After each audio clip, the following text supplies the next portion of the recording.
Lo, and it was that I looked upon my terrain collection and said, this is not enough. So welcome to the 4th installment in my ongoing sub-series about building Baldur's Gate. Look at this map. This house here intrigues me. Splotchy multicolored roof, lots of timber trim, and a walkway and patio for a little bit of extra miniature placement. Seems fun. Now, I shan't repeat the materials and techniques pertaining to the building skeleton structure. Suffice it to say, it's plenty of double corrugated cardboard, hot glue, and graphics medium chipboard, which is the grayish-brownish slab you find at the back of a legal pad, but you can buy it in bulk like I do if you want. There's links in the video description below. Anyways, for a roof structure like this, there's a lot of recreational trigonometry to do, which is just the best kind of trigonometry. And from there, it's time to do roof shingles. Now, I typically use cereal box or some other thin cardstock and prepare long strips of them. But this time, longtime viewer of the channel, one Bright Cheney, who runs a little laser cutting outfit called Mr. G. Willikers Studio, sent me these. I have one envelope full of rounded tip shingles and one full of square tipped. If one were to purchase exactly what I have in my hand here, it would be a total of $60 US. So I was curious to see how far they go, because if they go a long way and this is sustainable, I may be purchasing from him from now on, because cutting shingles by hand is the literal worst, and I'm really not interested in procuring a laser cutter myself. Anyways, I attach these exactly in the same manner, bottom row first. I should have done something to prop up the tips of the first row because these are a bit bulkier. They're at least like 1.5 millimeters thick MDF, but they do still cut easily with kitchen scissors. Having these pre-made was a godsend. I was able to blast through this roof in about 15 minutes. It was really fun doing so. And I still have all these left over, and these are just the rounded tips. I haven't even touched the square tipped envelope. So answer is, it does appear they go quite a long way. I could probably do a whole second building of these. So that done, it's outside to prime with God's gift to humanity, Rust-Oleum 2X Flat Gray Primer. And while that's outside off-gassing, it's time to prepare the decks. There's that upper walkway and then a lower patio. For each, I'm using a foundation of double corrugated cardboard and gluing on these coffee stirrer sticks, which are just about the right width for scale. They also cut very easily with kitchen scissors. The actual corrugation is over a 1/4 inch thick now, so I use normal sized popsicle sticks for those. If you're an amateur terrain crafter or you want to become one, it's essential to have a good wood pile. Popsicle sticks of varying shapes and sizes and widths, and as many random shapes as you can find from the craft store aisle as you can get your hands on. The railing. I hate doing railings. They are the worst. I've got some dowels here, and I laid out some painting masking tape upside down, aligned with the 1-inch demarcations on my cutting mat. And by doing that, I could easily and reliably space all of the vertical bits, these dowels, and glue them to the top rail. When it comes to these smaller wood bits, I sometimes use white glue and I sometimes use super glue. Depends how much patience I have at any particular moment. And then again, looking at the source image, it's got these hackneyed cross members, so I attached a few of those as well. For painting this wood, I decided to try out some more oil paints, something a lot of my contemporaries have already discovered, but I'm finally getting around to trying. Simply a little bit of the paint thinner, and first I tried just the plain brown on a sacrificial popsicle stick, and this color was okay, but I wasn't crazy about it. It's not quite rich enough, so I took some orange and mixed that in, but that was too strong, too much. Let's back it off a little bit by adding some black into the existing mixture. And now, yes, rich, beautiful brown. That'll work. Love it. And it is of a tone that pretty closely matches the source image as well. Also, the cup of paint is going to take forever to dry, so I set it aside for the remainder of this project, and it was good to go for several days. But yeah, I'm sold. This is how I'm doing woods from now on.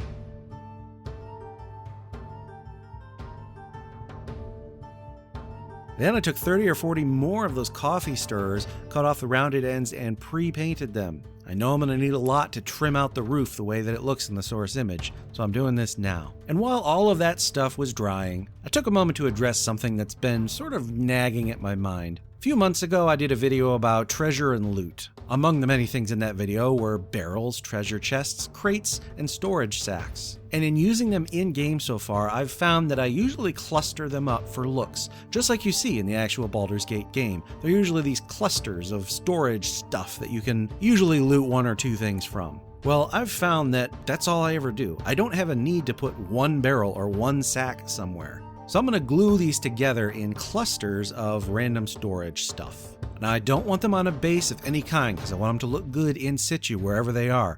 Maybe it's in a dockside district, maybe it's in an abandoned dungeon storeroom.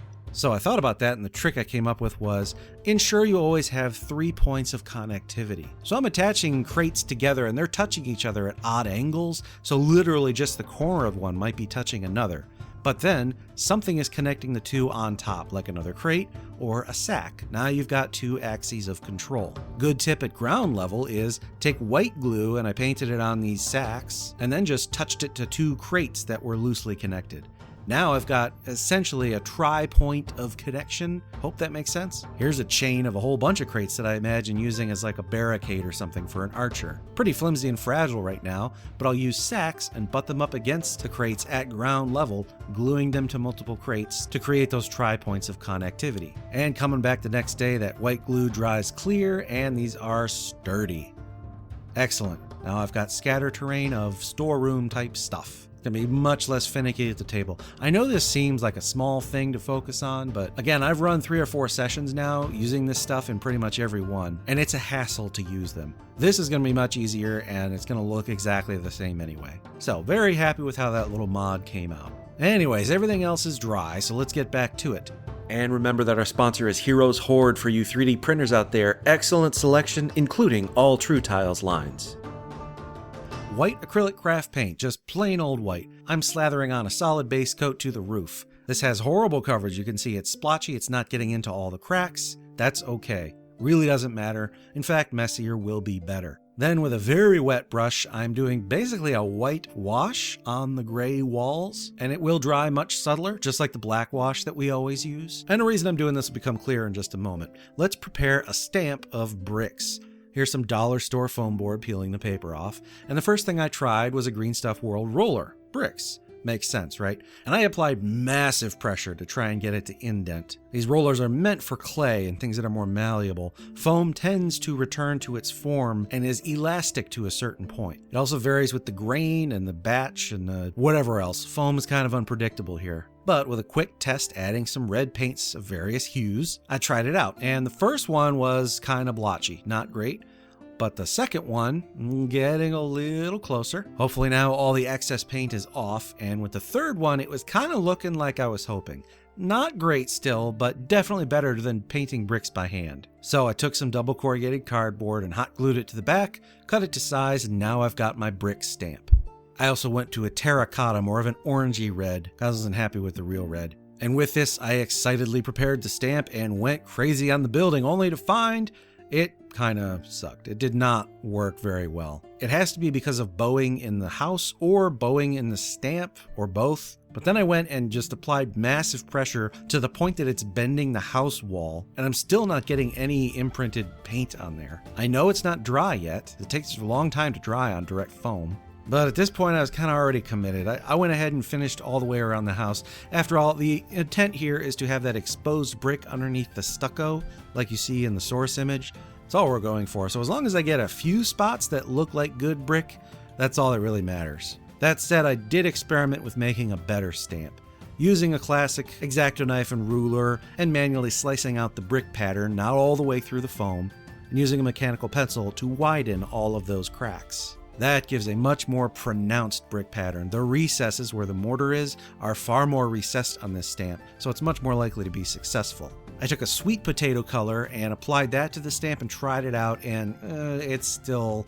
If this had been used by itself, it wouldn't look good. It's still not there, but superimposed over the red, it's actually created kind of an interesting texture. From 3 feet away, it looks pretty good. It's going to look interesting under the exposed stucco. So I'm not going to dwell on this. That's my new practice. Don't dwell too much. Just move along to the next step. The end product will look good.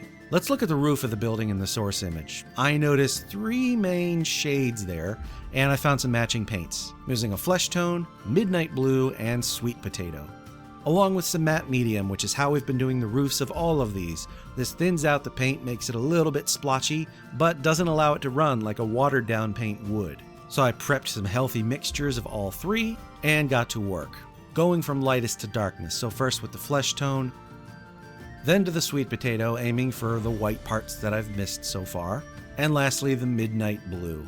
For the latter colors, I'm not afraid to overlap with some of the previous colors, but really this is a dabbling, stippling motion, not a swiping with the brush. Otherwise you risk just mixing them together and getting a mess of grayish colors.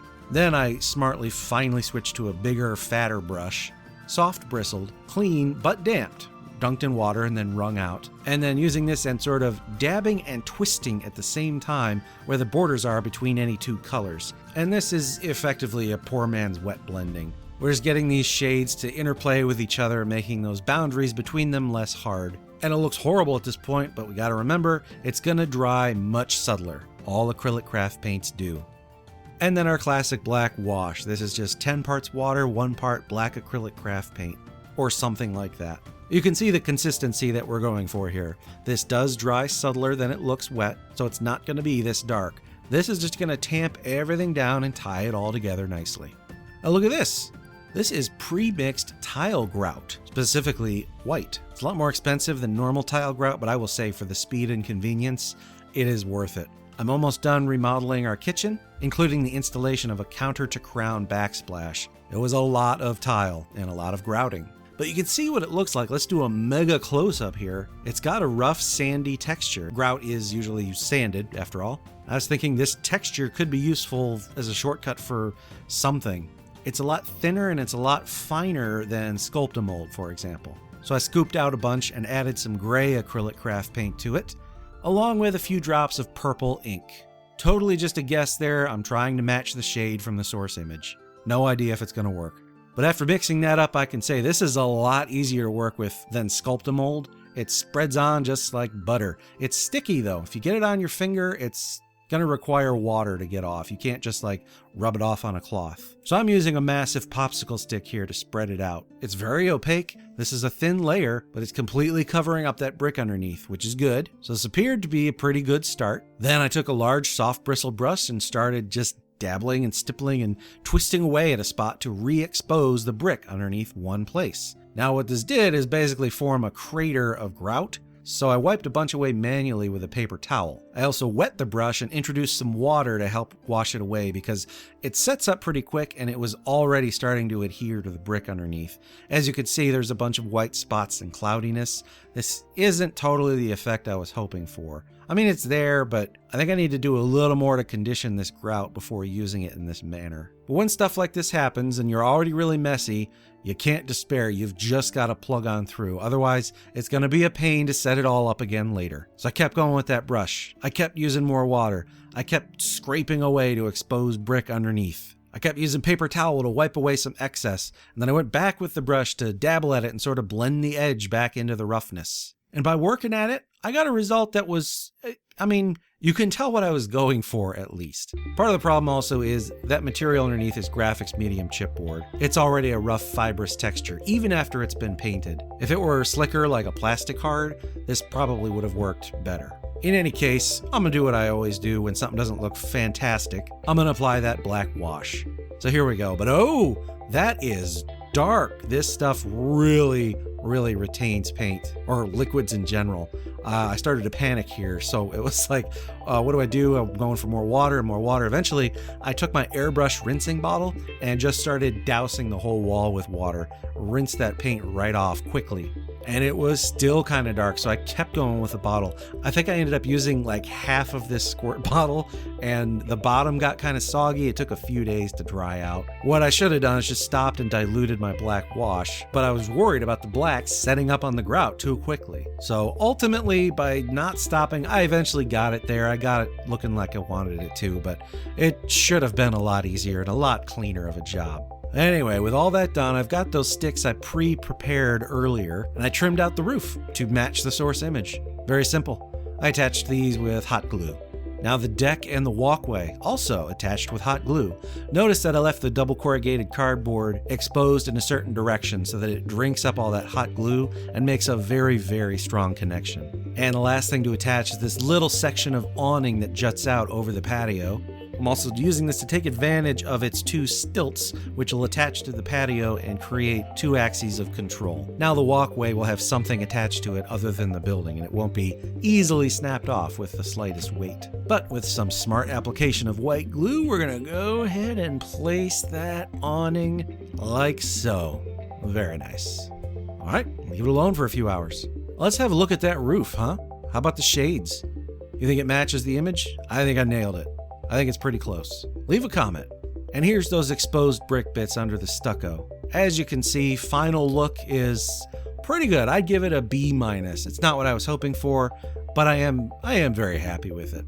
Now for the windows. Recall in the previous episode, we did that 12-sided building which had some curved arched windows on it, and I cheated that by taking the ends of jumbo popsicle sticks, cutting them off, and just manually painting them by hand. Well, those looked okay, but they looked like they were painted by hand. They didn't look like an actual frame. So, this is drywall mesh. It's used to patch edges of drywall together. Placed it over some paper towel and then doused it with a light brown paint. Solid, direct from the bottle. I need this to be a thick, solid color, and I need it to dry quickly. And here's one of those little windows. It's simply cereal box cardstock cut into a horseshoe shape and then painted black. Then, with a thin layer of white PVA glue, I attached the mesh. The glue will dry clear, but I used my airbrush to help accelerate the dry time greatly, 'cause I'm impatient. And then after lopping away the excess, we have the mesh grate just like we see in the source image. All that's left is to cut some trim to go around the window. That's just more cereal box cardstock, finically measured and cut. So here's the building, finished in all its glory. And longtime viewers out there may know that I do a lot of self-deprecation, self-criticism, and it's not out of false humbleness. I'm just rendering genuine opinions on my final results. So keep that in mind as I say, this building is a masterpiece for me. I feel like I nailed extracting that source image for this one even better than anything else I've done in this sub-series so far.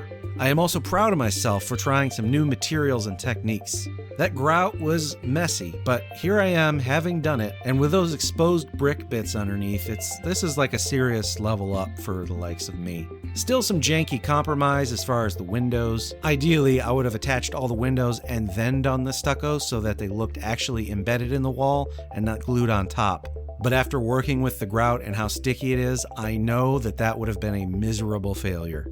So, at the end of the day, I am quite happy with this building. Quite happy. Let's step away from the building here. Look at this village. Some of you who have played the game may know the dark secrets in this village. I'm not going to spoil it. If you know, you know. But for the moment, let's look over at this garden. It's got pretty little rows of matching crops. Let's make some of those. On a simple rectangle of graphics medium chipboard, I took some of that excess tile grout I had prepared. I made way too much, as it turned out. This stuff goes a long way. And I'm working here on some plastic core flute, to which I'm thinking it won't stick. I spread that out and then stippled at it with a coarse bristled brush. This was to give it what I hoped would look like worked earth, like crop rows. And it ended up playing the part for me pretty well. I am happy with it, but it also looks like a pretty good cave wall texture. I gotta keep this in the back pocket for a future project. This stuff could come in handy elsewhere. Anyway, for today, it's farmland. Also, 2 days later, the stuff is fully dried and cured, still a bit flexible, which actually I should have expected. It's advertised as being a little bit flexible, which is what you want in a tile grout, so that you don't get splitting and cracking and delamination from the tiles. But whatever it's made from doesn't have much, if any, moisture, because the piece is not warped. It's flexible, but it wasn't warped. Pretty flat. Let's move on. Base coat with a burnt umber, nice heavy dry brush with a cinnamon color, and now the texture really starts to pop out. This is one of my favorite phases. And then a lighter dry brush over top with a khaki. Ah, so satisfying. Black ink into the airbrush, and then a light tinting across the piece in parallel lines to simulate the crop rows. Probably coulda, shoulda used brown ink instead of black, but whatever. This is very little trigger action and up pretty close to draw tight lines. I'm thinking here from a Google image search that, like when you see crop rows, portions of the soil are richer with moisture and portions are not. I don't know. I have no expertise in this area. I could build a house, but I can't grow a lawn. Anyway, here's a bunch of fake foliage that I bought from Michael's many years ago. I've never used, and finally its day has come. I snipped off some of the little fronds of the various flower types. At the moment I'm using a pointy awl, but later I switched to a Phillips screwdriver to bore holes into the crop lines. From there, with a good dabs of white PVA glue, I planted my crops. And I also pulled in my Army Painter products. Although they are a friend of the channel, they did not sponsor anything in this video. All of this I purchased. This could have taken 20 minutes, but I let it take like 2 hours, and I had a nice coffee next to me. It was a very zen thing, very relaxing, and really fun to pick out, like, which type of plant is coming next, and I made 2 of these patches, and I didn't want them to look identical, so part of the fun there was looking to ensure I didn't do any repeats. And all finished up, I think they look great. They are somehow, at the same time, colorful and also not too saturated, which I think if you were to try and describe the Baldur's Gate art style is what you might say. It's kind of maddeningly at the same time a desaturated look, but also colorful and wondrous, and you never know what the next screen is going to look like. Actually, I need to Google this. Was it 256 color or 16-bit? 1998. Anyways, now I've got some nice modular little garden patches, farm patches, whatever. But they need some fences to go around them, as gardens do, right? So let's go ahead and build some fences. Now earlier I mentioned how in that previous building we cut off the rounded ends of those jumbo popsicle sticks. Well, I kept all the middle sections, they're 4.5 inches long, and now I'm going to use them as the bases for some fences. First I took some kitchen shears and re-rounded the corners. That just took about 2 minutes. And here are some square-shaped wooden dowels available at any crafting supply store. I cut these down into 1-inch lengths. These will be the fence posts. I think 1 inch tall is good for scale for a 28mm miniature. I spaced them out evenly at 4.5 inches, then went back to those good old coffee stirrers again and attached them at diagonals like you see here. I used white glue at first, but then I switched to super glue because it's so much faster. Once they are cured, I was able to flip it over and attach 2 more going in the other directions, so they look like this. Then a few more healthy blobs of super glue to attach it to the base. I also keep some super glue accelerant on hand to dab in there as needed. Voila! Fence. I mentioned earlier that brown oil paint I mixed up lasted for many days. Well, here I am a few days later and I'm going to go ahead and use it, painting up the fences before I do the ground. I am really loving this paint. Takes a little longer to dry, but man, it is rich in pigment. Here's the stilts on the front porch. Oh, this was fun to do. Yes. Anyway, I was going to use more tile grout for the ground, but it was really finicky to work around those posts, so I went back to the classic white glue and then flocking with sand. From there, I painted the ground using the exact same colors and steps as I did on the garden patches, and once again pulling in my Army Painter products and laying down a couple of them just to add a little bit of green to these pieces. And here's one in context with a miniature or 2. They are extremely durable. Thought about some patches of static grass, but these weeds are good enough. They are modular because of those rounded tips of the base. You can have ones butt up against each other at different angles and create whatever shaped yard you might ever need to.